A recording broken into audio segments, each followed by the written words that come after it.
share? Or are we Um, gonna some mess of with? I mean, don't sweat it if it's a thing.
okay. Bullshit.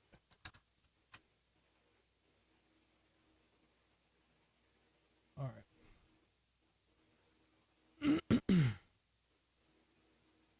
Here we go, dudes. Yeah.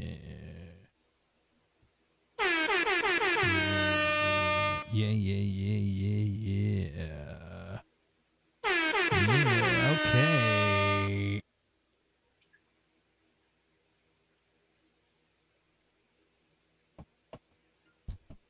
Get ready for what's probably the greatest entertainment news talk show out of Austin, Texas. Get ready for everything entertainment news and talk. And now, here's your host, Clint Baker. Hey, what's up, guys? It's Clint. I am back, man. Sorry for the technical difficulties. Holy smokes, but we get a fun show for you tonight. And yes, I have a Band-Aid on my nose. Cut my nose. I don't know what the hell I did, but it happened. So, Band-Aid, you can barely see it. You can barely see it. Before we get into all of this stuff, I want to ask you guys, please do me a favor. If you're enjoying this show, I know you're not yet because it's just me, but I'm about to get the crew in here. But if you enjoy the show, you can Guys, do us a favor. Give us a thumbs up if you can. And if you're enjoying this show, subscribe to the channel. If you hit that notification bell, we'll send you a reminder whenever we go on live or whenever we have a new video out. If you want to help support the channel, you can go to patreon.com/ClintLikesEverything. If you can't remember that, there's a link in the description. And lastly, if there's something you want us to talk about on the show, message me on social media. I'm the OG Clint Baker on all my socials, but you can find all this information in the description for this video. Anyway, let's get to it. All right, well, let's get the gang in here.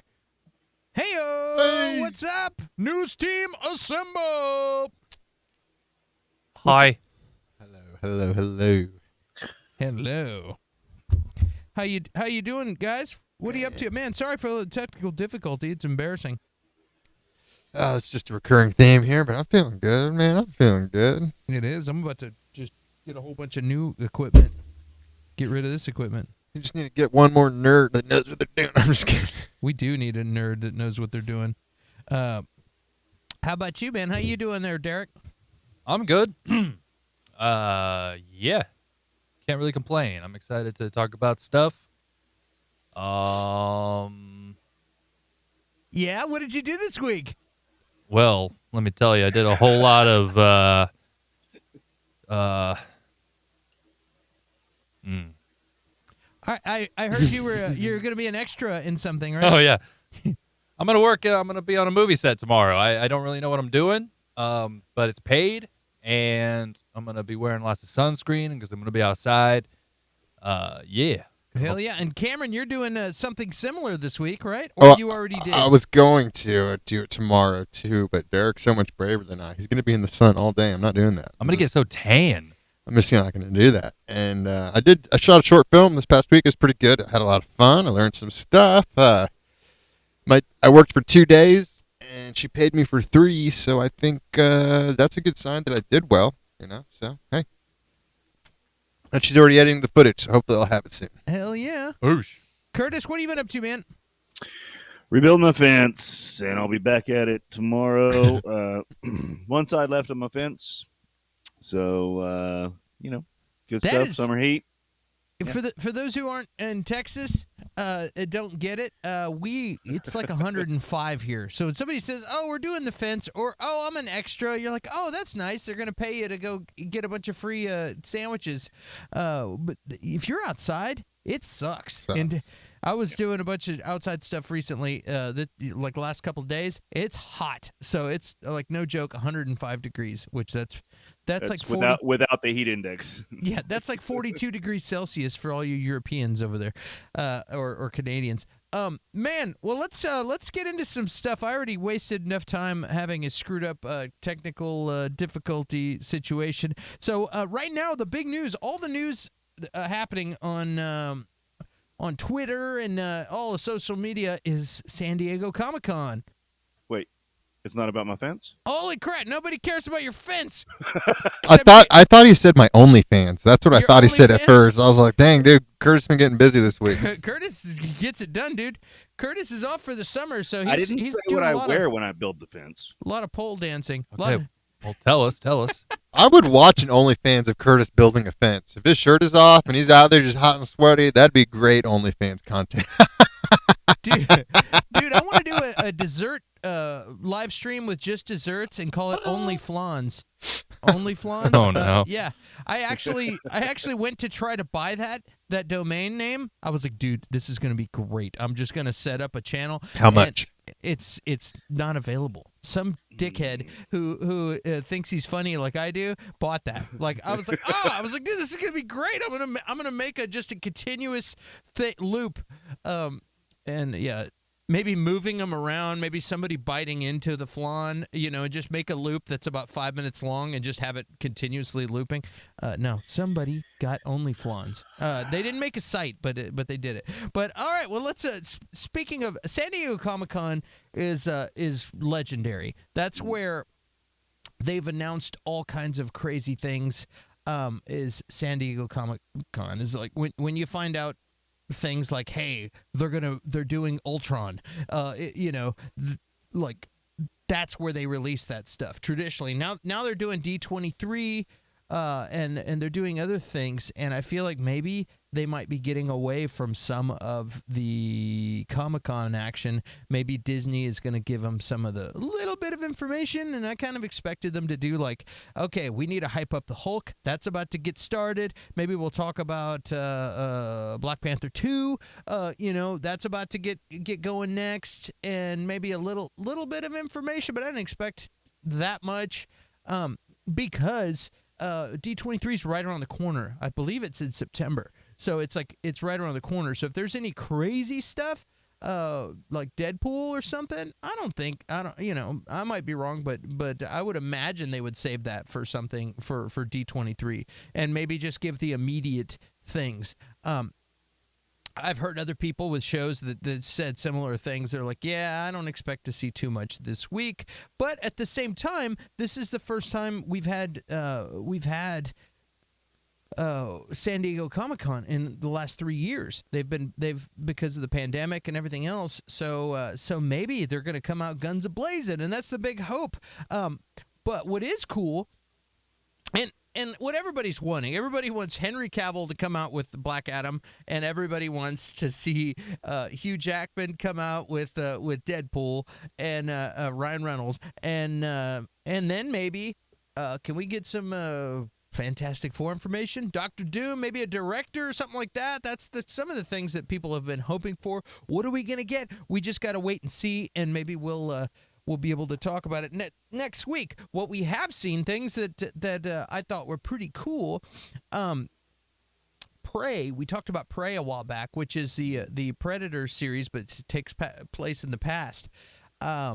Like 300 years ago, they apparently screened it there, and there was some pretty cool reaction on. I just started going real quick right before the guys got here. I started looking through my Twitter feed and looked up San Diego Comic-Con to see if any like breaking news that we could put out, during the show, and I saw this. So somebody said last night's Comic-Con. That's not breaking. That's old news. That's yesterday. Last night's Comic-Con screening of Prey was insane. Still dizzy from it. Spent so many hours in line for Hall of H, dreaming about one day making something that's blah blah blah blah. That's San Diego Comic-Con worthy. I guess they're a creator, Dan T there. So please forgive me if for a retweet-a-thon, need to make sure y'all know Prey is worth your time. That is the key sentence in this guy's tweet. Prey is worth your time. There's so much mediocre stuff coming out, and this guy actually, with everything that he's seeing everywhere, he wanted the world to know, like, dude, this show is actually worth it. Because that's my big fear, is like, okay, yeah, they're just running an old property into the ground. Apparently this is going to be good. Maybe not. Anybody excited to see? We don't have to go on a long rant because I want to rush through this and get to some of the real topics. But anybody excited for Prey? No, I didn't know what the trailer was going to be when I first watched it. I was like, what's Prey? And I was pretty excited. I like the idea of them going back in time like that. I think it'd be really cool. So if people are excited, I think it's going to be good. I hope it's good. Yes. That's a quick answer. Curtis, I know you love Terminator. Yeah, I do, and I also love Predator. That's what I meant. Yeah, expand the universe, baby. I think it's a great idea instead of just retelling the same story over and over again. So I think the trailer looks great. That girl's super cute. I'm down. Let's do it. Yeah, I'm excited too, man. Like the idea of that's how Schwarzenegger beat Predator in the first place, was using a bunch of like traps, and he didn't do it with machine guns. He did it by setting booby traps and using stick weapons, and that's how I'm sure the natives are going to be handling this situation. So I think it's pretty cool. We talked about it in the past before you guys we were lucky enough to have you guys hanging out with us. We did this a couple months back, but yeah, should be exciting. Here's another thing that was interesting. Like, you can just walk around and they got random stuff going on. There was a poster for She-Hulk, and I hope I don't get a copyright strike because I'm going to play this with audio for this. But there was a poster there where they were like, "Hey guys, call this number for She-Hulk," and it was just for fun. They made a phone line for She-Hulk, and this was it. So let's see here. Hi, you've reached the Superhuman Law Division at GLK&H. Okay, this time recorded as She-Hulk. What? Yep. Wait, yep. You know they can't see me, right? Okay, whatever. Yes. Your call is very important to us. Our associates are unavailable to take your call at this time, but please stay on the line to hear about our services here at GLK&H. Have you been fined for thousands of dollars worth of damage to the city you were trying to protect? Did you accidentally create a sentient robot who got the feels and tried to destroy the world? Maybe you're an Asgardian god who leaves a giant burning imprint on private property every time you arrive on Earth. Ooh, I know who she's talking about. We've got your back. Our associates at the Superhuman Law Division of GLK&H will fight for your rights to fight for everyone else's rights, because that's what superheroing is all about. Wait, what? But don't take my word for it. Here's some testimonials from our satisfied clients. And then this is where we'd include the clients, right? Yeah, like with their photo next to them. Once again, phone line. They can't see us.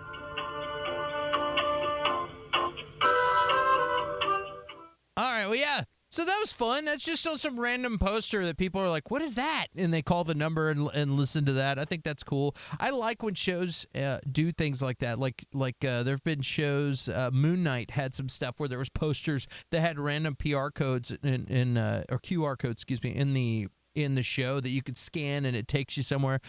Just makes it more fun for the gang. You guys still excited about She-Hulk? Heck yeah, man. I think it's going to be fun. Let's go. Yeah, I'm gonna watch it. I'm excited. I love Tatiana Maslany. Curtis, how do you feel about it?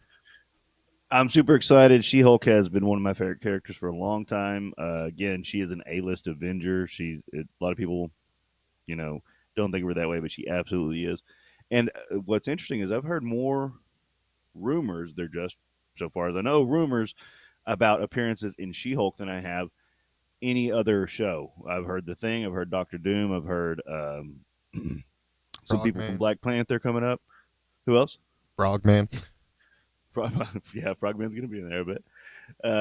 And it just kind of makes sense. Like, it doesn't mean it's going to be a significant appearance, but that's kind of how her comic book was. There'd be a lot of crossover because she's handling, and it might just be her like talking about their case for 5 minutes or something like that, and then back to the story. But so I think that there'll be a lot of priming the audience for some new stuff going on in there. Maybe not, but it's the perfect avenue for it, in my opinion. Yeah. Also, you might have a phone get answered where somebody's talking in the background and be like, "What? Who? Gambit?" Or something, you know what I mean? Where all of a sudden you get like, "Dude, rewind that! Did you hear that? Yeah. There was somebody in the background said Gambit. Holy crap!" You know what I mean? And nice ways, just like they did with the little in the Ms. Marvel. It was a nice way to slip in a little info. Yeah, I think that's fun. I'm looking forward to it too. Something else I was looking forward to. I want to get into new stuff.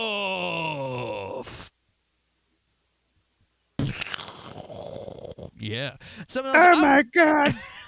I've been looking forward to Nope. I saw Nope yesterday. It was super fun.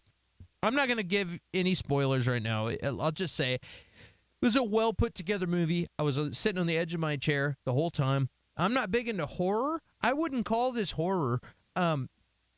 It was suspenseful, and I found myself sitting. I had a long day. I even drove several hours, but I was at the theater at the end of the day. I was even sitting forward in my chair, like watching this thing wide-eyed. I had a blast. It was fun. It was a fulfilling movie, fun ride. Go check it out. If you're thinking about Nope, think Yup.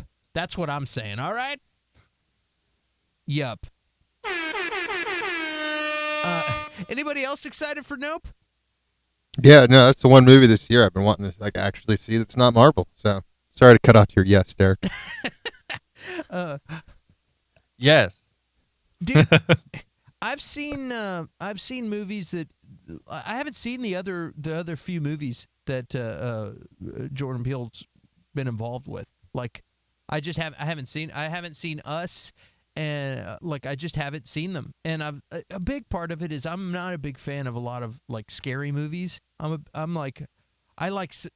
do like suspense, and I like action, and I like comic, sci-fi, and fantasy. But horror movies, once it starts getting scary, I don't get anything out of being scared. So Curtis, I know you do. You love horror movies. I don't. I get freaked out and creeped out, and I hear things in the dark, and I'm a big wuss. I also don't like gory movies unless it's super ridiculous, like Ash versus Evil Dead. Then I could laugh at that because a fake hand comes off. It's hilarious. You know what I mean? But Saw, I don't get. I just don't. That's just not my thing. And I know a lot of people love that stuff. It's cool. So just given that they look like creepy movies, I was kind of out. You know what I mean? I on these other movies, but this, given the sci-fi element and you see a UFO in the trailer, so I was like, okay, I'm gonna check this out. Man, I had a great time. I loved it. So that's That's my deal. But now I kind of feel like I need to go check out those other movies because I feel like I'm missing out. I'm like, dude, I kind of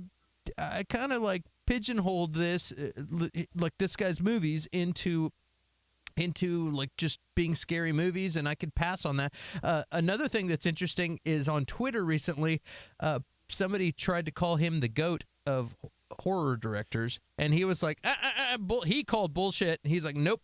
John Carpenter, man, don't be blaspheming against John Carpenter. What do you guys think about that, Cam? I mean, I would. Or Curtis? Oh, go. Yeah, I mean, I've seen. Definitely need to go back and check out. I would recommend both of his other movies. I haven't seen Us. Get Out is amazing.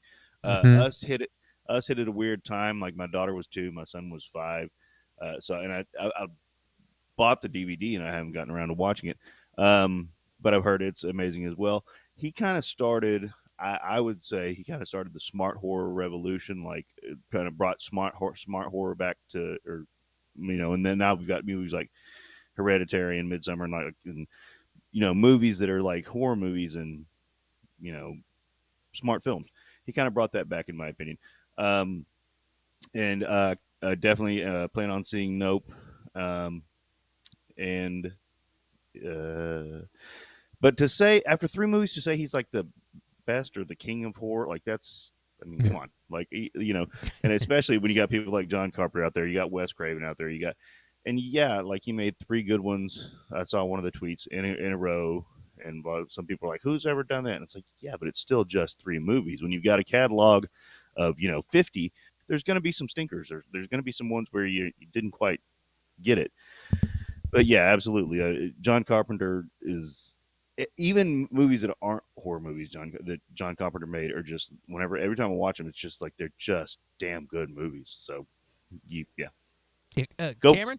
I think same thing, like smart horror. I wouldn't even call it like Get Out or Us is pretty horror to me. Like that, it's kind of gory, it's bloody, it's scary. That's not really my thing, but like Get Out or movies like that make you think and kind of maybe analyze the world a little differently. Those are my favorite type of movies. So that's what I'm hoping with Nope. Kind of get like a little perspective shift or something, or a new way to look at things. But I think that's like Jordan Peele's specialty, just looking at things in a very interesting way and making it relatable. What do you think, Derek? Are you a fan of Jordan Peele stuff, or have you seen any of his movies? They're on my list. I'm like you. I mean, I enjoy horror. I'm picky about my horror, though, and that's the thing. I like it, but there's so much bad horror out there that I really need enough people to convince me to watch something. I don't know. Get Out, I just missed. I meant to go watch it, and then I didn't. And then the same thing with Us. I just missed them. They're on my list. I'm going to watch them. I like Jordan Peele and everything I hear about them, and then I don't know. I do want to see them, and I do want to see Nope. I just need to get around and just need to do it. I remember getting creeped out by the trailer of Get Out. Like, just seeing that, I'm like, this is just creeping me out watching the trailer, Yeah.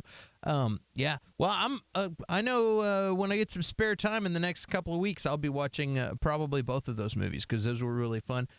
Maybe we can incorporate some of those into Versus, Curtis. That would be cool. We have a movie battle show. For those who don't know, where every Friday we battle movies. Today we're doing Everything Everywhere All at Once versus I Heart Huckabees. So that should be an interesting existential conversation later on tonight as we discuss 2 movies that completely confused me.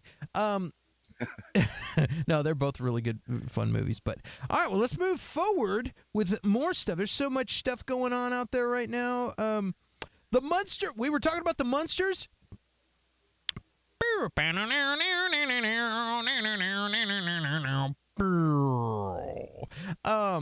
Dude, the Munsters skipped Peacock, goes straight to digital Blu-ray, and September 27th, it's going to be on Netflix. How weird is it that the Munsters was a full-on paid-for movie made by Peacock, and then they don't even want to release it on Peacock? Is it like, I was like, is it poo? Cock? Was this movie so bad? They're like, dude, we don't even want that on our channel. I don't know. Maybe maybe there was an. I don't know. Like we had that terrible trailer that looked like a '90s porno. Recently, and the next thing you know, it's going straight to Netflix. Like, it makes me wonder, maybe there was enough talk from that Netflix was like, hey, we'll buy that from you. And they said, you know what, we can make our money back. Because Netflix is hurting for content. They're buying up anything they can get. So maybe Netflix is like, we're used to putting out shit movies. Let's go. Yeah, nobody expects it. Cameron's face just lit up when you said that. True, it's so true. Nobody's expecting anything good from our movies. Now our shows, that's a little different. But our movies, whatever. I don't know, but whatever happened, I think it's hilarious. So that's the update on the Monsters saga. It's been like a little bit every week. Is anybody excited now that we know it's going straight to Netflix or to digital? Are you just going to skip the streaming and just go out and pre-order the Blu-ray? Anybody? No, I'm going to do nothing. I'm going to skip everything. I'm going to try to forget this conversation. No. I'm pre-ordering the Steelbook. Curtis, I know you're buying the Blu-ray. It's getting to the point. So I am a bad movie connoisseur. I don't think this is going to be at that level though. But it's getting to the point where I kind of want to watch this train wreck. Like, like I don't know. Like maybe it'll be fantastic, and that would actually bum me out more. But like, it's getting to the point where it's like, I kind of got to see it. Like once I'm not gonna pay for it. I don't know. It's getting bad. I kind of got to see it. Like I just got to see what's going on here. Like it's just this mess. That's my take on Monsters Watch 2022. Just your brain's exploding. I kind of hope it's good, like in a bad way. You know what I mean? Like for one thing, if they're bothering to put out Blu-rays, it's because Rob Zombie has a bunch of cult following, like a huge cult following. True. They're gonna buy this no matter what. Mm-hmm. Like it could be him taking a crap on with a Monsters mask on, and people would buy it. So they're gonna sell a bunch of limited edition Blu-rays or whatever, and numbered, signed. I got a brand about this. I can't believe that he's got I get it's like his thing to put his wife in all his movies, but the character he gave her in this one, it's not her. She can't do it. She's just going to do what she always does. She's not. I don't even know her character's name, but she's not going to do it good, and I already don't care. well, yeah, pretty much. That's what Curtis is saying too. Like, you know what? No. You know what?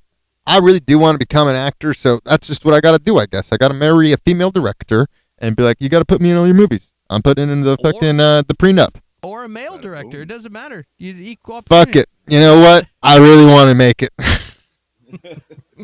2022, baby. I have a story about that, but we'll talk about that off the air.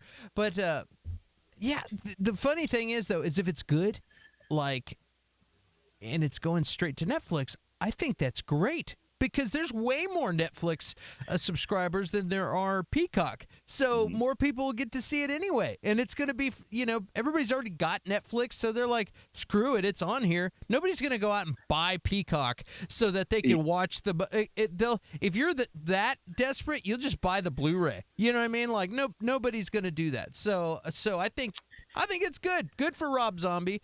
And also, if it's good, it's gonna be really weird, Like I've heard the thing we saw is maybe like behind the scenes footage or extra footage, and then also the Monsters are supposed to be like going to Hollywood or something. So that might be them going to the movies, and it's or like to go be in the movies, and that's like reality footage of them. Or something like I don't know. I'm still confused. Oh man, that's what I'm saying. It's weird. So I'm still confused by what we saw in the past. I'm scared of how bad it could be, or how much of a fantastic train wreck it could be. We will see.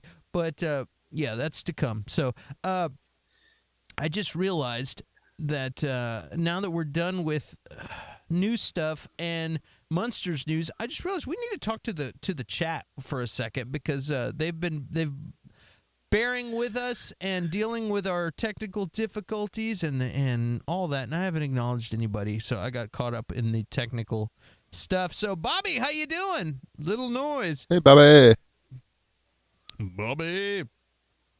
EJ was here a little earlier. He is at Disney World, so he's going to catch up with us later, he said. Hell yeah. And if we got anybody else out there, we got some good people watching. Jump in the chat. Like, Yeah, jump help in. us break all this stuff down. All this tension. So much tension since the technical train wreck of San Diego Comic-Con weekend 2022.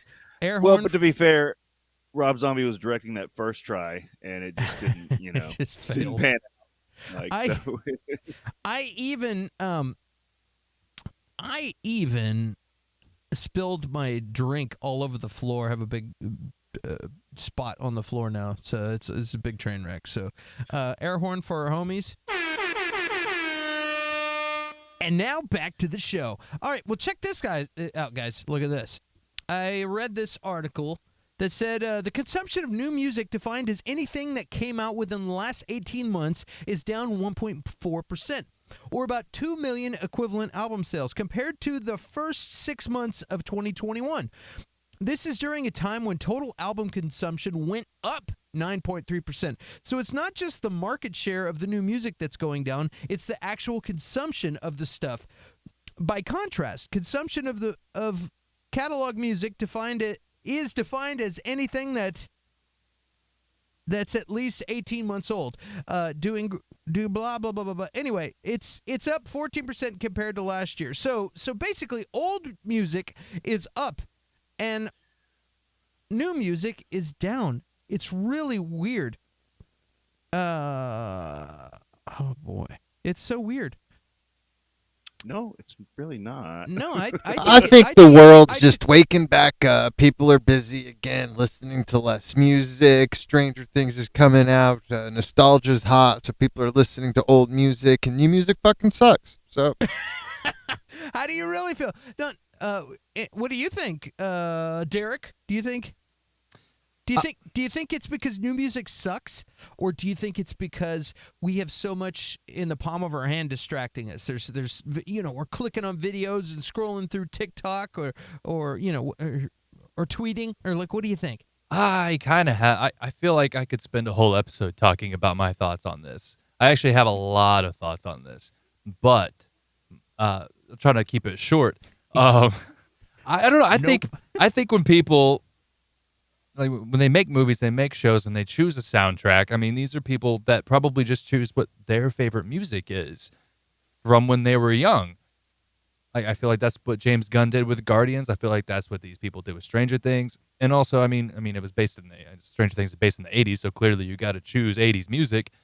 And I think, I don't know, me personally, when I watch a movie or a show and there's a song in the background that really just makes a scene so much more enjoyable or emotional, that sticks with you. mm-hmm. Brandy, when you hear Brandy now, you don't think of, just the Looking Glass. You're thinking of Guardians of the Galaxy Volume 2. You're thinking of Star-Lord and Ego. And now people are going to be thinking about Stranger Things when they hear this song. And it's just I don't know. I don't know where I'm going with this. That's why I could just ramble on about this. Well, do you think people are not listening to new music because they're just busy listening to old music and watching videos on their phone, or do you think new music sucks, or do you think it's just that? What's the deal? I used to listen to music all the time. I used to be a professional musician. I feel like music isn't a thing anymore. Like, it used to be music encompassed everything. Life was all about music, and now I feel like life is more about social media and what you're streaming. And I just wonder, as far as like what's in the movies, yeah, people when they're putting together their shows and creating the soundtracks for their shows, they're bringing in nostalgia to be the background for their shows. But I'm talking about in real life, like, people are not listening to music, at least new music, like they used to. I think it's I think it's kind of both. I think that's the reason why people aren't listening to new music as much, because they're watching so much TV and so many shows that all they're hearing is old music, and they're like, "Oh man, what's this?" And then they go back and they check out all of old Metallica and all of the old stuff from the Guardians of the Galaxy, because that's just what they hear, and they're like, "That's good. I want to listen to that if I'm going to listen to anything." And I don't know, me personally, I try to find new stuff, but every time I find a new band, they haven't made anything in 10 years, and I'm like, damn. Like the only new stuff I listen to anymore are just bands that I've been listening to for 10 years that just keep putting out new music. I don't know. That music fucking Nobody listens sucks. to the radio anymore because that's terrible. You get two of this. You listen to 15 of the same songs all day long, plus all of the commercials. It's weird because in the I old don't days, we had tastemakers that told us what to listen to, and you only had, like, I've had this conversation before, you only had so much shelf space in the record store. And then only so many people ended up on the end caps where they would get seen. And then you only had so many slots of bands that could be played on the radio. And those were basically what they spoon fed us. What we heard on the radio or what was on the end caps, was a more underground. But now you have infinite shelf space. You have a billion songs that you could go listen to right now and nobody to shepherd you. So if you're just a musician who doesn't have social media and you're just cranking out here's a song and you throw it out into the universe and you don't have a way to get it in front of people, like maybe ending up on a soundtrack or getting somebody on social media to somehow put attention to it, nobody's going to find it. It makes me wonder if that's why. Is it just hard for new musicians to get their stuff noticed because there's a infinite ocean of, an abyss with an ocean on top of it of music out there and nobody to get it in your hands? I don't know. Curtis, what are you thinking? Well, so I think it's a combination of things. So first of all, whenever they're saying new music, just because of numbers wise, they're talking about popular music. That's why it's popular, because it's popular music is going to have the largest amount of numbers. So popular music sucks nowadays. I mean, pop has always been iffy. It's not genre specific, but that's kind of it's the beauty of pop. But I mean, it just sucks. And even if it's good, they all sound the same. So it's like you're gonna, like Derek was saying, you're gonna hear the same song on the radio over and over again anyway. And then the next song is going to sound exactly like it. There are still new bands coming out with new sounds and stuff like that. But like you said, wading through it is incredibly difficult. And I think the main thing is whether it's Stranger Things, all of that stuff, that's going to happen regardless. But the catalog of music that's available now is so large that, like Derek, again, sorry to pair it off of you, man, but like you were finding, like, new to me music is more valuable than whatever is brand new. Mm-hmm. Like there's so much stuff that I missed out on that some bands they haven't made anything in 10 years, but they've got a decent catalog, at least a few albums, and it's like I'd rather catch up with them than whatever is new. Something's going to hit, something's going to change the tide a little bit. But that's the thing, is that it's just humans have made a lot of good music, and now we have access to all of it, and there's so much out there, and a lot of it has just been underground, been missed, been and being found by people. That it's going to be this way for a while, but something's going to change. There's going to be, I don't want to say a new rock and roll, but it's going to change and up-orient pop again and be the new thing for a while, and hopefully it'll be good, at least in my ears.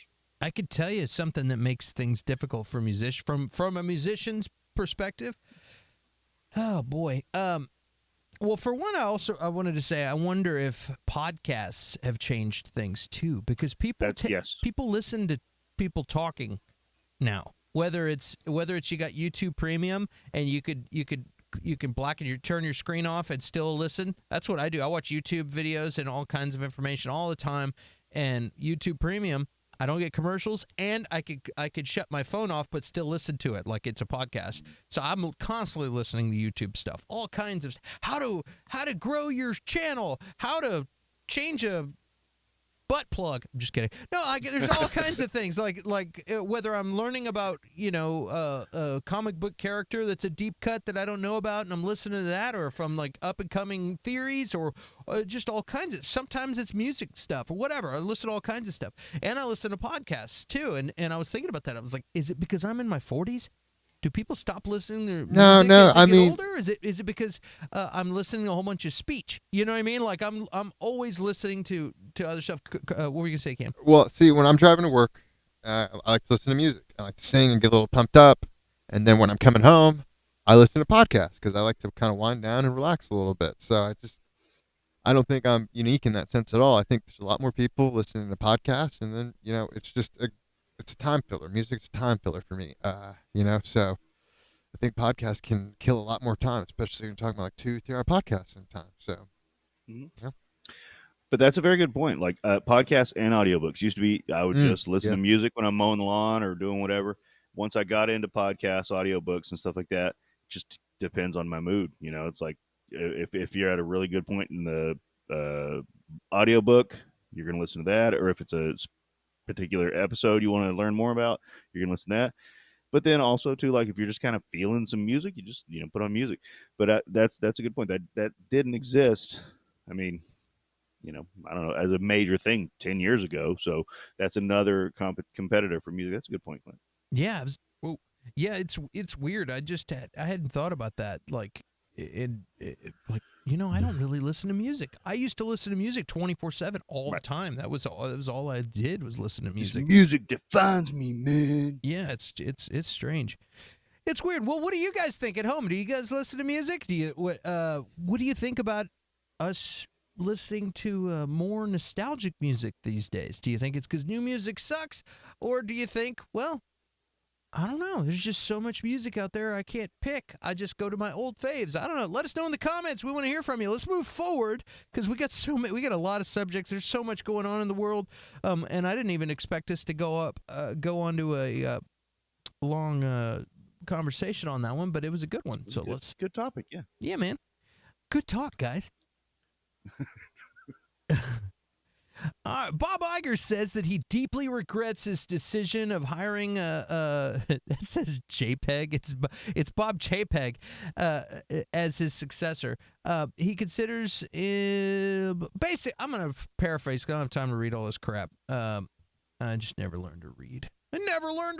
Basically, he considers him a novice. We had drama with Scarlett Johansson in the recent past where he put her stuff up on Disney Plus and then started a war with her on social media, basically criticizing his talent, pissed off all of the Pixar people. It just, as far as being a guy, you're supposed to look like a classy, good guy who gets along with everybody and then also makes smart business decisions. This guy just seems to look out for his wallet, not his own, but Disney's in general. And you got to walk the line on that and kind of go back and forth. And you got to at least, if you're doing some underhanded stuff, you got to at least look like you're trying to be a nice guy. You know what I mean? And he's kind of soiled a little bit of Disney's reputation, basically just going and doing what is right for the profits. And that is what CEOs and money people are supposed to do. But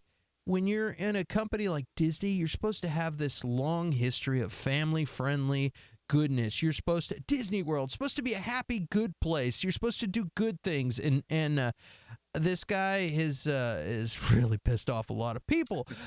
One thing he has done that's making the comic fans jump for joy, though, in his effort to increase revenue and increase his stocks, he has allowed rated R stuff on Disney Plus. So we get this.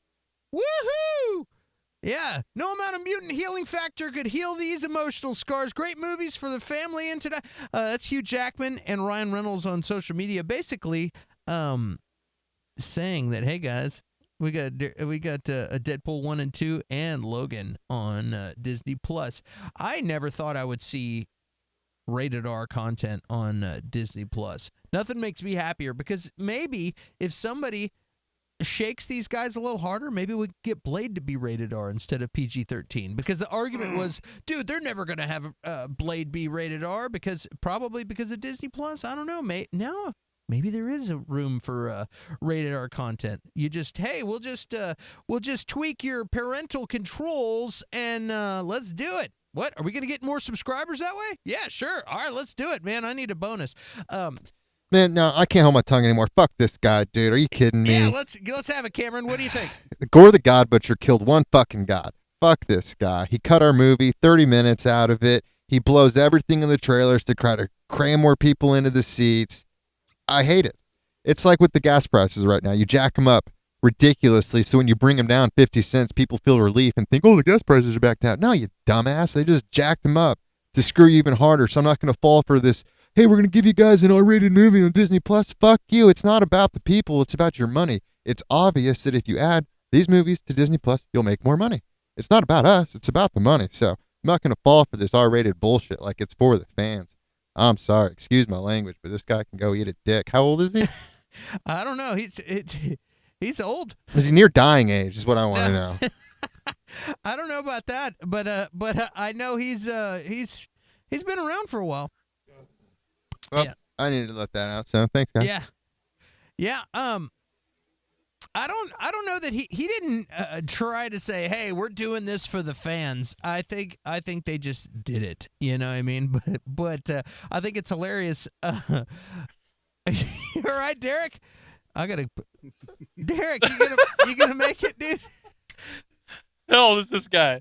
Is he old enough to eat a dick? That was all that was going on in my head. Oh boy, yeah, man. I should have gone full screen on you on that one, Cam. Yeah, this guy sucks. This guy was in charge. Sucks. This guy was in charge of the parks, and he was in charge of home video before he was in charge of the parks back in the day. Oh, and okay, so I get it now. It's fucking Tom's Wamsgans from fucking Succession running my Marvel business. That's basically fuck. That's basically he's a numbers guy. So it's like he's all about numbers and money and clueless. Numbers, money, and clueless. And yeah, and dealing with actors and talent, completely clueless to the hot. There is a friendliness, and even if it's bullshit, it's a polite way that people do business in Hollywood, where I scratch your back, you scratch mine, you owe me a favor, I owe you a favor. I'm polite to you because you're friends with this guy. You're polite, and everybody schmoozes their way.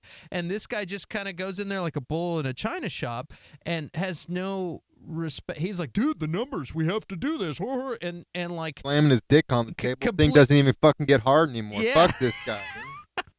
completely has no regard for whatever. Anyway, let's move on to the next topic. Yeah. I mostly agree, but I'm a little bit more dead inside. Cameron's still passionate. Yeah. This is my passion burning out. You're watching my passion leave me. This is what it is. I remember that feeling. All right. Well, let's go on to the next thing. Let's talk about something that we won't talk about dicks. All right. Okay. Take it easy. Yeah. I thought you were going to pull up Arnold next. All right. Coming up, Harry Potter actor Mariah Margolis. Who is this one right here? We're done with dicks. Time to bring up the ass. Yeah, let's speaking at Disney, let's Disney it up a little bit. All right. Reveal anyway, long story short, Harry Potter actor Miriam Margolyes Arnold revealed farted on her. That's the story. All right? Said he And did it she's- deliberately. And she's mad about it. So, that's the story. What do you guys think? Do you think he did it on purpose? Do you think she deserved it? Do you think she should be complaining? Should she be excited that she was in this movie in the first place? I think she should be grateful that Arnold farted in her face. I think she should take a look back. Imagine how many protein shakes this guy's drinking. You think he's not gonna have a little gas? I mean, I was at the gym today. This is why I'm gonna be on Arnold's side. I was just at the gym today. I did not do this on purpose. But I bent down to pick up some dumbbells, dude, and my body just had a reaction, let out some gas, and I think I farted on someone. And I didn't do it intentionally, but things happen, And if the person was mad, I would understand, but they should get over it. They're in their gym, they're making their body better. This chick's in a movie, she's making her life better. She shouldn't be complaining. Curtis, what do you think? To be fair, Cameron's correct. Protein farts are the absolute worst, and they're in control. Now, They're in there's control. a lot going on here. So There's a lot going on here. So I much mean, so it's to been this- 30 years and she's still upset about it. So Right? Yeah. I mean, I've been farted in the face. I wish it wasn't true, but I've been farted in the face before. You know, it's if you are, we're all guys here, and guys are stupid. So let's be honest. Probably happened to a lot of us. To women, maybe it doesn't happen as much. Now, but let's talk about this. So I rewatched the scene that she's talking about, and it says she's pinned. So she's kind of like laying down ish in this broken table, and it says it happened during a pause. How long was this pause? Was it a quick pause? And he like farted and didn't have time to be like, oh, excuse me, or something like that, or was it like, you know, a long pause and he just farted on her? Or she doesn't say, did she smell it or did she hear it? Like she may have heard a sound and been like, he farted in my face, but it might have been a table moving like, like she doesn't give us enough details here to like make these accusations. I don't see Arnold as a face farter, okay, especially to a woman.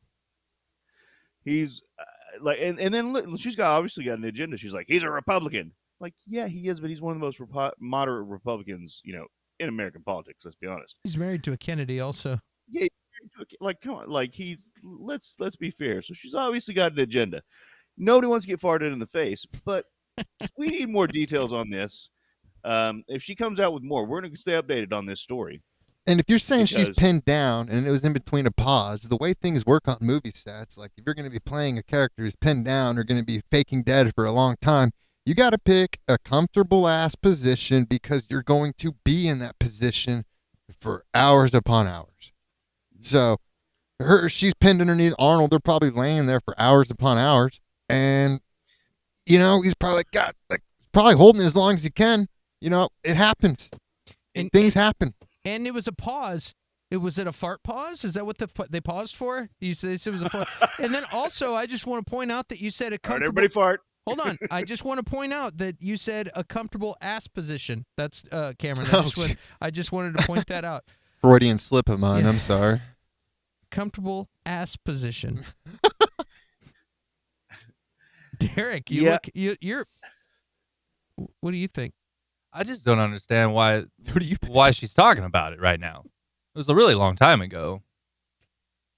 I think it'd be better for her to let that go. Yeah. So that's why I think Curtis might be onto something. But I mean, like, I don't want to say it, but like, I don't care. Yeah. I don't know.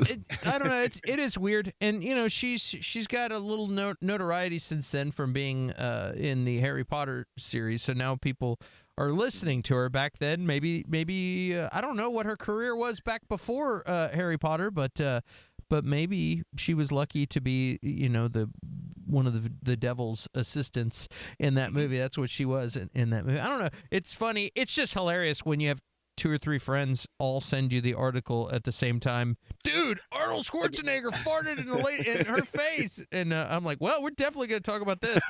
I could totally Again. see Arnold doing it as a joke and just not knowing his audience, because like if you go back and watch Pumping Iron, that dude was a jackass. He was funny, but he was a jackass. Yeah, that's how you get pink eye. I'm just saying. Yeah, I know. Yeah, that's what I mean. Like again, like we're used to young man humor and stuff like that, and he didn't really probably have to grow up too much, so he might have been like, "This is gonna be awesome," you know. And at the same time, this was in the news this week, people. We didn't pull this from like 30 years ago. This was in the news this week, so the Harry Potter movies are over. She might need something to talk about, and this is it. And she might get some more work, and then in a few more years, she might be like, you know, Daniel Radcliffe farted on me, blah blah blah. You know, and then get some more. You know, like who knows? But we got other wild news stuff coming up here in a second. But I want to ask the question: is fantasy the new superhero? What the hell are you talking about, Clint? Amazon has handed an early season 3 renewal to its fantasy epic series, Wheel of Time. The movie unveiled during the show's Comic-Con presentation comes ahead of the launch of Season 2 of Rosamund Pike's fronted series. This comes to us from Deadline. Man, I'm excited about this show. I really liked Wheel of Time. I don't know if you guys watched it. Did anybody else watch Wheel of Time? I got 20 minutes into the first episode and fell asleep. Dude, the first episode is all killing.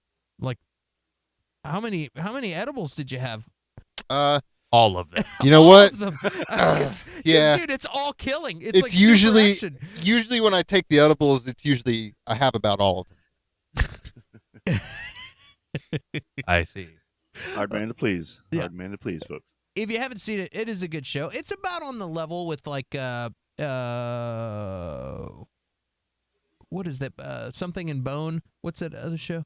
Oh, Shadow and Bone? Shadow and Bone, or Lock and Key. Yeah, or The Witcher. The Witcher's another one that's just like it's pretty solid. It's definitely worth watching. I know a lot of people love The Witcher. Are probably going to get get pooped on for that one, but yeah, it's good, and it's exciting. That's what happened. No, that I watched The Witcher season 2, and then Wheel of Time. I was like, oh, this might be a good, next show to get into, and it just going from The Witcher to that was nope. I liked it better than Witcher. I like Rosamund Pike, and like I said, it was like the first episode. There's this village with all these people, and all of a sudden, all these people, this force show up, say of like orgs or some kind of thing like that, and you're like, okay, what? They're gonna run or they're gonna fight the things, and they just brutally get massacred, and I was like, oh. Okay, people are getting massacred. Let's check. It turned out to be pretty awesome. I'd like more opinions from Derek, though. He's the in-house D&D expert. So. Well, we're going to talk about D&D in a second. Oh. Yeah, I haven't watched Wheel of Time. I got ahead. But check it out. We got it's all fantasy Wheel to of me. Time season 2 is going to be early 2023. We got House of the Dragon coming August 21st. Then we got Ring of Power coming September 2nd. So we're just going to get flooded with stuff. And then not to mention, we had Dungeons and Dragons Honor Among Thieves with Chris Pine and Michelle Rodriguez. I don't know if you saw that trailer. Did you guys get to see that trailer? Yeah. What do you guys think about that? Do you think it's gonna be good, or I'm like, they're mixing our Fast and Furious with fantasy. You got Michelle Rodriguez. She's gonna be in there and be like, I smell skanks. I mean, she's the barbarian, though. I mean, it fits. Michelle It mixed Rodriguez. Fast and Furious with fantasy a long time ago. Fantasy and Furious. Derek, resident fantasy D&D expert, what do you think?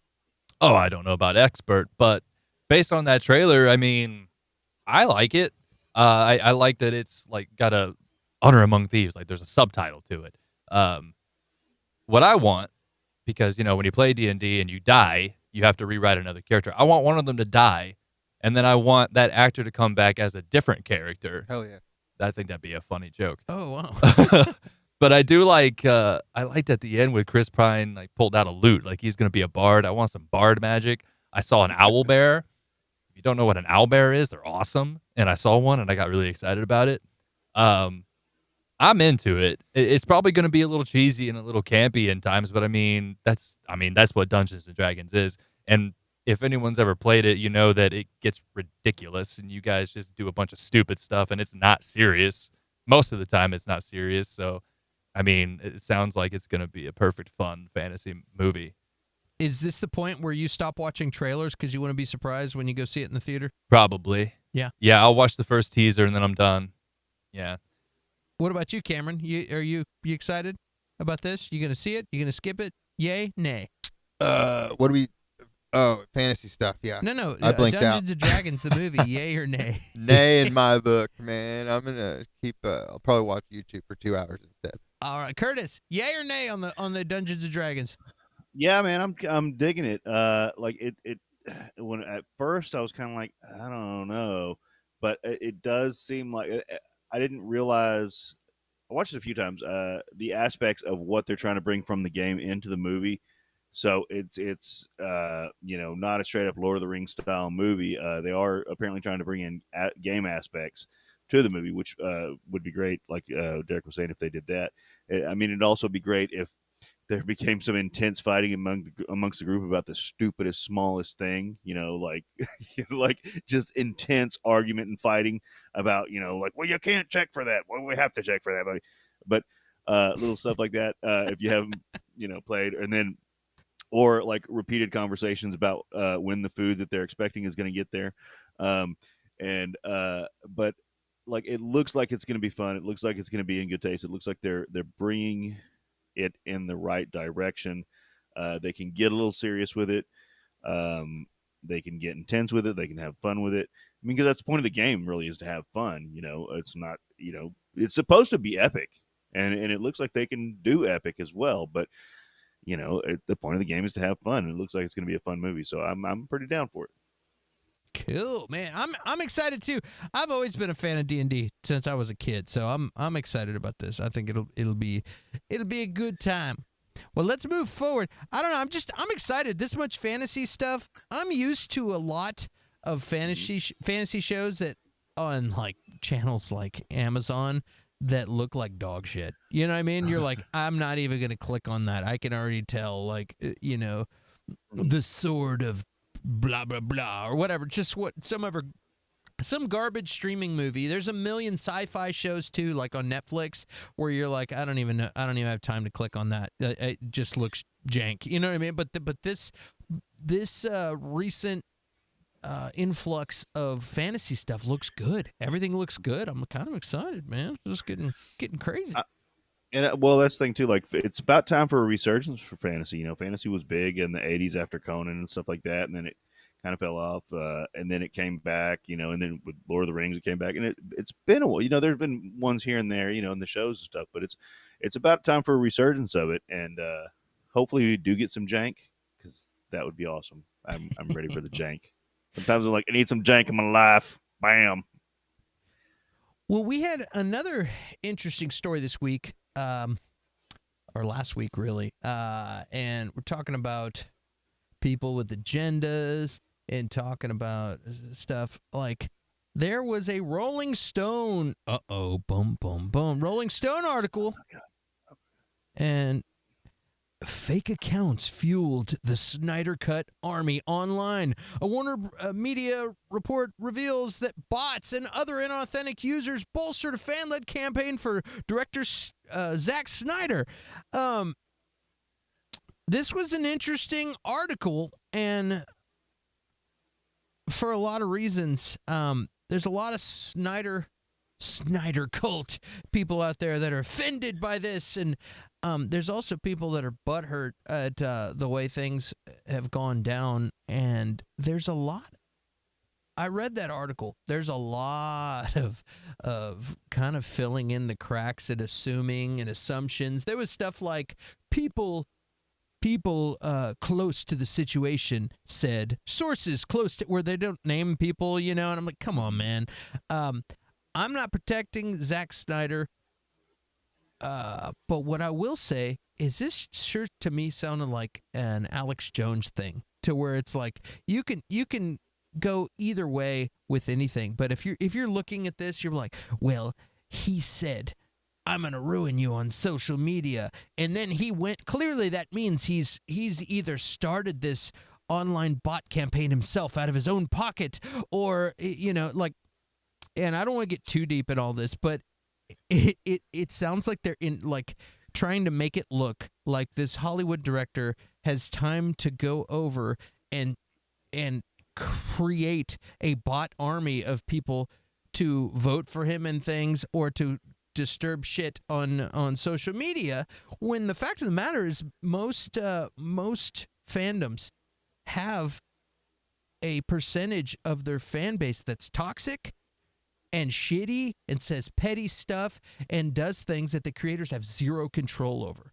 And like, whether it be political views or just a bunch of shitheads that have nothing better to do than be nasty, there are a lot of nasty people on the internet.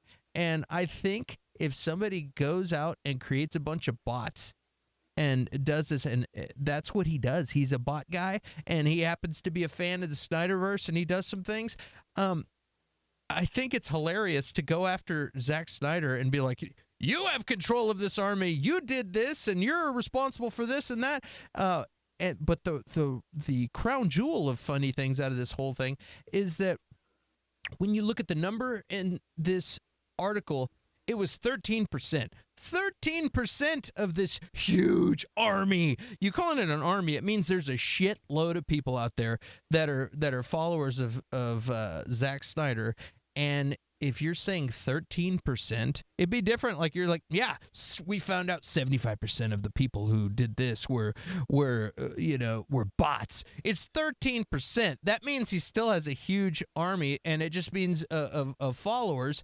Well, and I'm not talking about like if you don't like long movies and you weren't a fan of the Justice League Snyder cut, it's okay. I'm just saying somebody, I feel like, got their feelings hurt or put out some kind of what I think is a hit piece on Zack Snyder. This was I feel like a waste of time, honestly, now that we've moved on and that Zack Snyder's with Netflix and we've moved on, and I feel like it's like maybe, I don't know who would be behind this, and it's just as much of a conspiracy for me to be like, Jeff Johns is butthurt. He got somebody to do this or somebody else. Like, it's so much drama in this, but I think it's silly. What's funny to me is that it's 13%. And so I made this. This is my impression of what that article reads. 87% of the Snyder Cut online army are real. That which is good news for Netflix, because he's doing his movies over there since we're getting close to our time. And we ran late because of technical difficulties. We don't need to go off on a major rabbit hole on this because we have a couple of things. I got some quick thoughts on it, just real quick. But I want to pass the mic around for everybody to talk about it. But because I don't think, and then we're going to talk about the mutants. But before that, what do you think, Cameron? I don't think Zack Snyder is hiring bots. No, I think 13% is about the average number of bots on anybody with a large following. But to say that there's not a publicist out there, maybe just to kind of entertain both sides, these people have publicists. They get 10% of all their money, so they do some crazy things.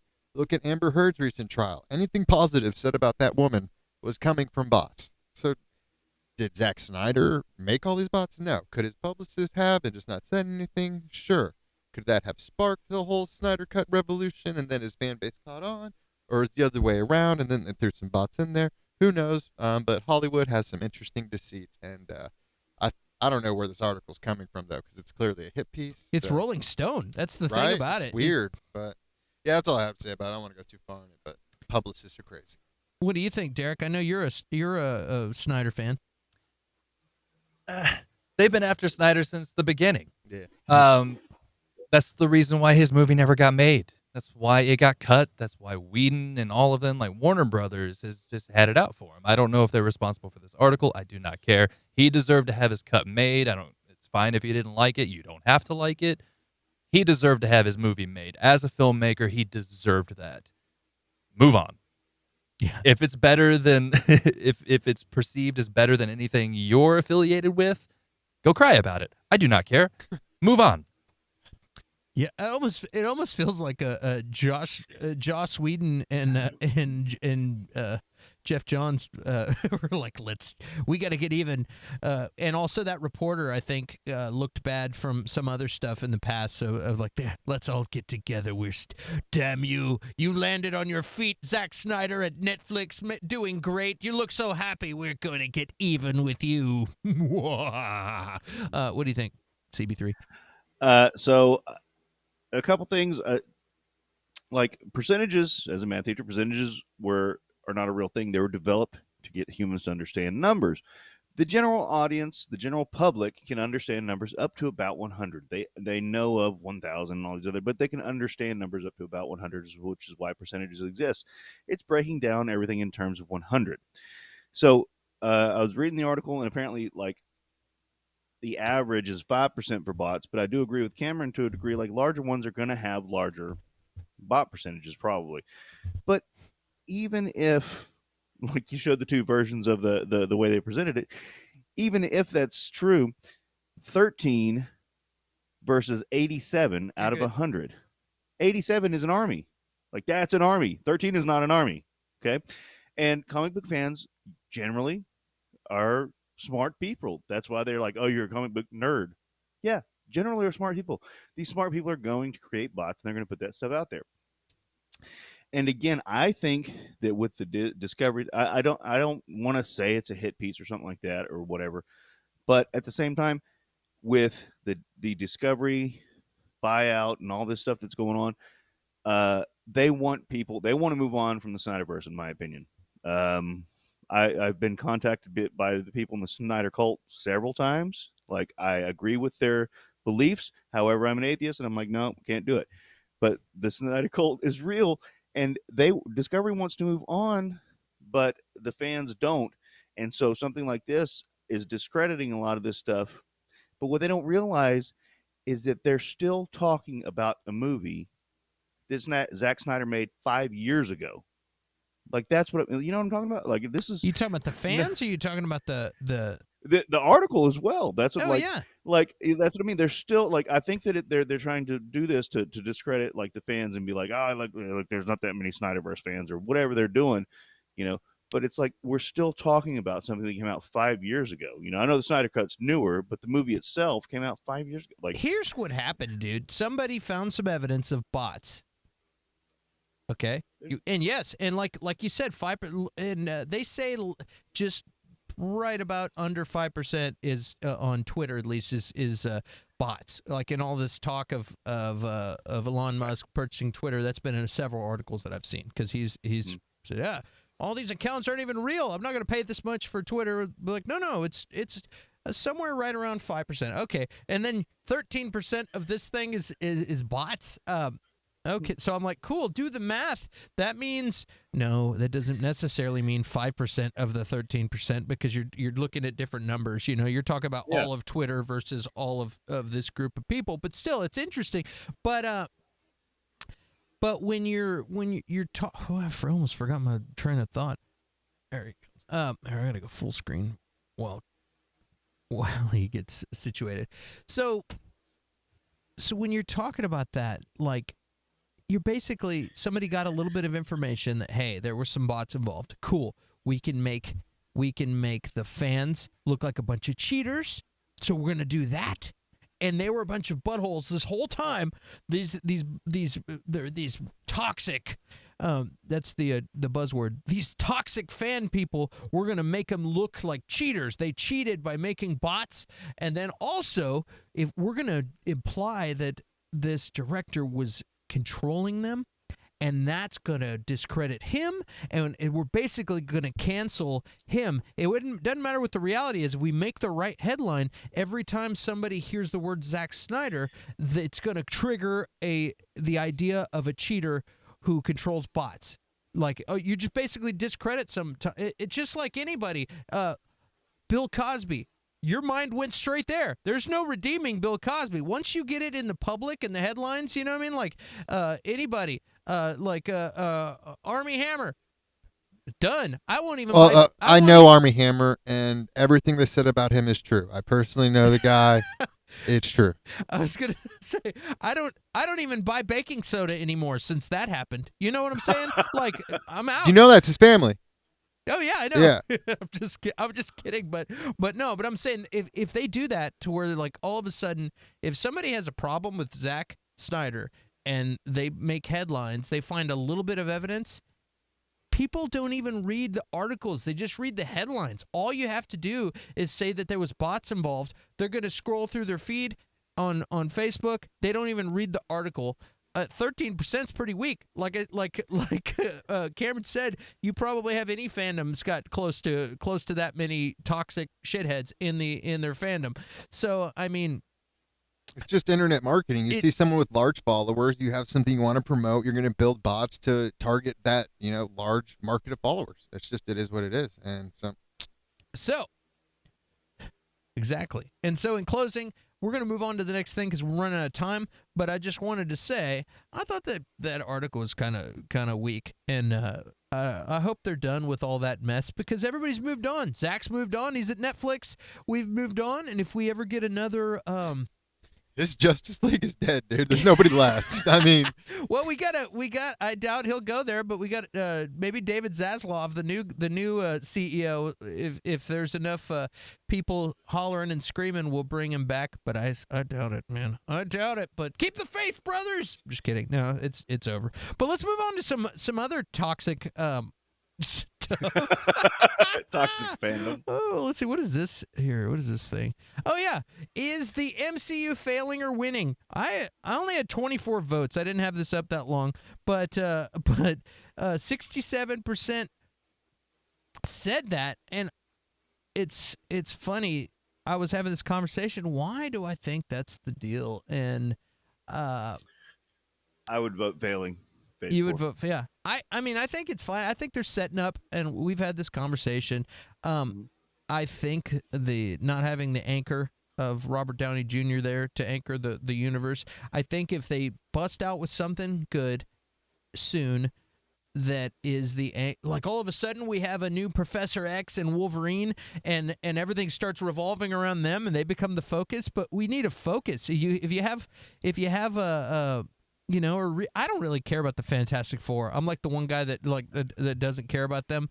I never have.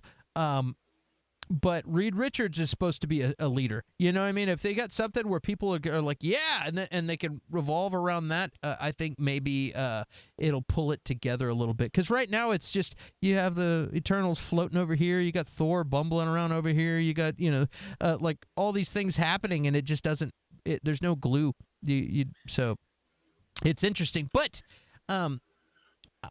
in the discontent of all, I guess I should ask everybody. Cameron, do you think it's just real quick, and then we get into the next subject? Do you think that Marvel's winning or failing right now with Phase 4? Just Phase 4. I think it'll come together.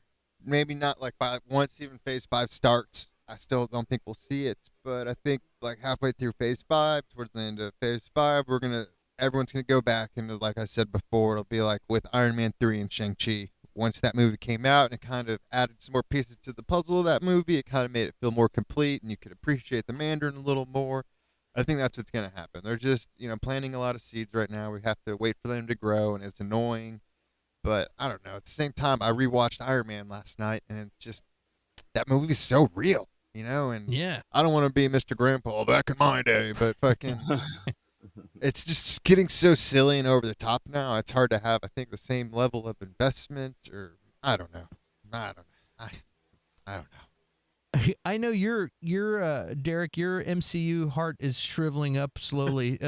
What do you think? Winning, failing, or? For me, it's failing. I mean, there's been a couple things I've been into. There's nothing that I've been like, this sucks. I'm just like, that was that. Mm-hmm. Like That's the worst, though. That's the worst. Just like, Yeah. Man, I'll get through it. I'll have some chuckles. I'll be like, that was cool. That was a cool part. Like I don't plan on ever rewatching Doctor Strange. I don't ever plan on rewatching. If Thor is on and like I like to watch movies with people. Mm-hmm. So if I'm hanging out and they're like, I haven't seen that, I'd watch that again with them. But I don't know. Like I enjoyed Moon Knight. I liked that one. They could stop right now and I would not care. yeah, meh is worse than bad. Almost. You're like, man. Well, we'll see what's happening. I know one thing that people have been waiting for since the acquisition of Fox is bringing in the mutants. And everyone loves the X-Men. Like everybody loves X-Men. People see Wanda and they're like, dude, her dad's supposed to be Magneto. What the hell? When are we gonna get that? WandaVision. Everybody's like, man, are we gonna finally get mutants? And then and they didn't do it. I'm like, come on! I was really thought at the end of Endgame. When everybody shows up at the end, I thought Doctor Strange was going to bring in from other universes. I thought Wolverine was going to fly in and slash Thanos across the chest. That's really what I thought was going to happen. I thought because the acquisition happened. It happened just before that movie. Yeah. And I go, maybe they knew and they filmed these scenes and they just needed to wait until it was legally okay. And then they put it into the movie. And this is going to be a huge surprise. The very end of this, I'm going to see Wolverine. I thought it was going to happen. I thought Magneto, Xavier, everybody was going to show up and fight Thanos. I really believed that was going to happen. And I was, at the end, I was almost bummed out, except for the end of that movie is so amazing. How can you be bummed out? It was still fantastic. But can you imagine if they'd introduced the mutants that way? Holy crap. Sam Raimi would have brought him in just to kill him off, and it would have been great. Well, check this out. Lately, there was a San Diego Comic-Con. There's an article about it, and let's see here. Out here. Mere hours before the official start of Comic-Con International in San Diego, Twitter has erupted over the rumored title of Marvel Studios' the first X-Men movie, The Mutants. Deadline reported a lengthy list of projects waiting in the wings, possibly for Disney's D23 Expo in September, along with such films as The Marvels, Blade, and Guardians of the Galaxy Volume 3, which I'm excited about all those. Deadline made a passing reference to The Mutants. This comes just from CBR. Yeah, and people went crazy. The Mutants, what? And this has been a rumored title for a long time, but you got a whole bunch of stuff like, please no, The Mutants is a stupid title. Just call them the X-Men like everybody knows them as. It's not sexist, I think, of X-Men is like humans. It's just come on, like people going crazy. There's people that are like, oh, they don't want to they don't want a name that's men. They don't want to assign gender to the X-Men. And people are going crazy doing this. But it's a lot of people that get tired of things like and get offended or put fiery YouTube videos up. You see what they're doing? They're changing everything. They're trying to race swap, or they're trying to sex swap, or they're trying to do everything. People get really butthurt, and there's people that actually make money that like that's what their channel is. They are looking for the next thing to go boom. That's it. There it is again. They're doing it again. And yes, you do get a lot of things shoehorned into movies. Like, okay, there's the token gay character they're going to put into this show. Like you didn't have to do it in every one of the shows. But I'm glad you did on some of them. But like when there's five DC shows and like now it feels like a quota. You know what I mean? Like there's times that they do things where it feels like a quota, and you almost like they're checking boxes. You can tell when they're checking boxes. Yeah. And it almost does more harm than good because people kind of oh, there it is, and roll their eyes instead of like just saying, yeah, that's just a gay character. That's cool, whatever. Yeah. And they do that, and you get these channels that are constantly looking for stuff like that. There we go, folks, and they're doing that with this movie. It's like The Mutants. You see that, guys? No, and nobody said it was a reboot of the X-Men. It's just a movie about the mutants. We don't have the mutants until Miss Marvel reveal of that word the other day.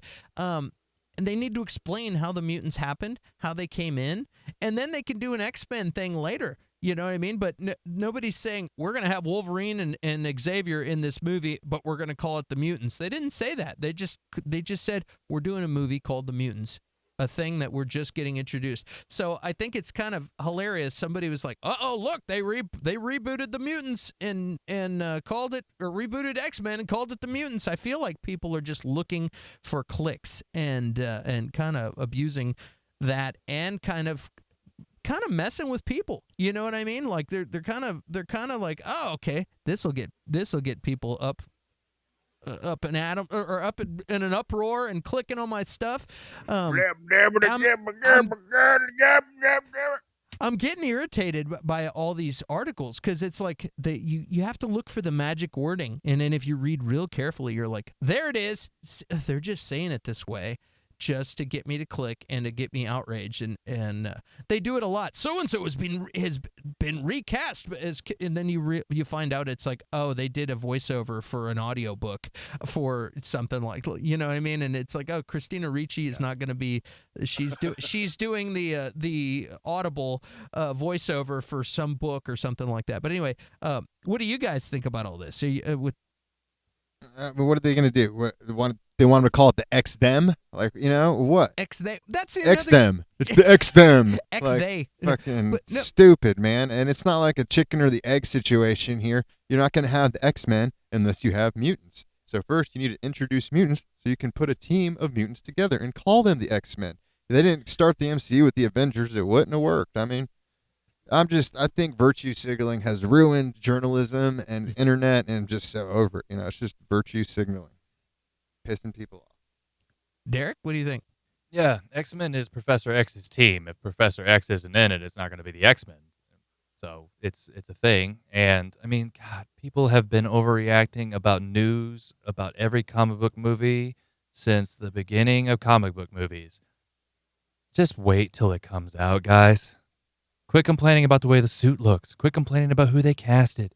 Quit complaining about the makeup. Just watch the movie. You're going to watch it anyway. Or at least an official Why are fucking we- announcement. Why are we going to be unhappy? Just watch your movies. Be excited that there's mutants in the MCU now, nerds. I love you. Curtis? Yeah, I think that it's just there are not mutants. I mean, technically now with Kamala Khan, there are mutants or a mutant that we know of in the MCU. So the first movie is going to be called The Mutants. It's society, the MCU society dealing with mutants. Now, they have adapted humans. That's what they've been called. The superheroes that we currently have, that's adapted humans. Mutants are different because they're born with it, I guess, but that's the thing. The X-Men don't exist in this universe.